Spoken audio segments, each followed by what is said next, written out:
ఖగోళ మరియు సహజ వనరులపై ఆధారపడ్డారు.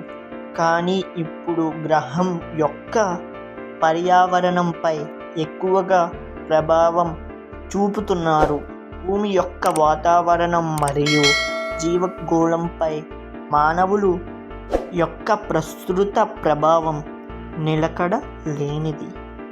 మానవుల జీవన ఉపాధికి మరియు అనేక ఇతర రకాల జీవులకు ముప్పు కలిగిస్తుంది.